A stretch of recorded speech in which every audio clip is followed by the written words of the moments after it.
Mwenyekiti wa ACK ukanda wa Mashariki Kusini mwa Kenya, Lawrence Matolo, ameongoza mkutano wa watakaowasilisha bidhaa mbalimbali za maonyesho katika maonyesho ya kilimo yanayotarajiwa kuanza tarehe 3 hadi tarehe 7 wiki ijayo katika uwanja wa maonyesho ya kilimo eneo la Miwani, kaunti ya Machakos. Ameeleza lengo kuu la maonyesho ya mwaka huu ni kuelimisha wakulima jinsi ya kufanya kilimo kinachoambatana na mabadiliko ya hali ya anga. Kwa upande wake, waziri wa kilimo katika kaunti ya Machakos, John Kilonzo, amesema serikali ya kaunti ya Machakos imewezesha wakulima kwa kuwapa mbegu za kupanda kwa muda. Maonyesho ya kilimo ya ukanda wa Mashariki Kusini mwa Kenya yanapotarajiwa kuandaliwa kuanzia tarehe 3 hadi tarehe 7 Juni wiki ijayo. Mwenyekiti wa ACK ukanda huu Lawrence Matolo ameongoza mkutano wa watakaowasilisha bidhaa mbalimbali za maonyesho katika uwanja wa maonyesho ya kilimo eneo la Miwani, kaunti ya Machakos, ambapo wanatarajia zaidi ya waonyeshaji 120. Tumekuwa na mkutano ambao ni wa mwisho kupanga show tunaoita exhibitors breakfast, ambapo tumeleta pamoja wale exhibitors wote ambao wako na vitu ya kuonyesha na wamehakikisha kwamba watakuwa kwa showground.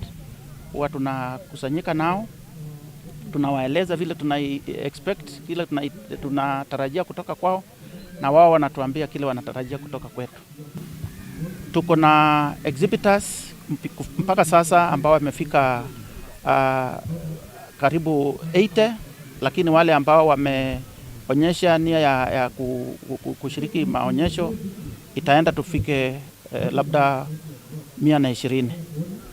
Akieleza lengo kuu la maonyesho ya mwaka huu ni kuelimisha wakulima kufanya kilimo kinachoambatana na mabadiliko ya hali ya anga ili kuboresha kilimo pamoja na mazao ya wakulima. Mwelekeo ama theme ni Promoting Climate Smart Agriculture and Trade Initiative for Sustainable Economic Growth. Yaani kufanya kilimo tukitumia mbinu ambazo zimeambatana na mabadiliko ya hali ya hewa, ndio tuende kufanikiwa kwa kupata chakula na biashara, uchumi wetu kukua kupitia kilimo na biashara.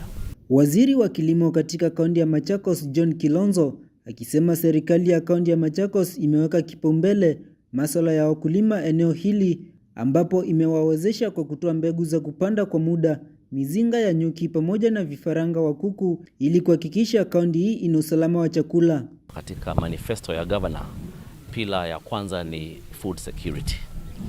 Yeye mwenyewe governor katika zile empowerment zake amekuwa akipatia wakulima mbegu za kupanda kila mwaka, amekuwa akipeana mbuzi za kulisha, nyuki, mizinga ya nyuki, kwa akipeana vifaranga vya kuku na mambo mengine mengi. Shauri anajua umuhimu wa ukulima. Viongozi hao wamesema wamo tayari kwa ajili ya maonyesho hayo na kuwasihi wakulima kutoka ukanda wa kusini mashariki mwa Kenya kufika ili wapate elimu na ujuzi wa kilimo cha kisasa. Tuko tayari kuanza show. Tunasema tukutane Machakos show tarehe 3 mwezi wa 6 mpaka tarehe 7 mwezi wa 6. Hiyo ni kusema Wednesday next week ndio tutafungua milango na tufunge milango on 7th Sunday next week.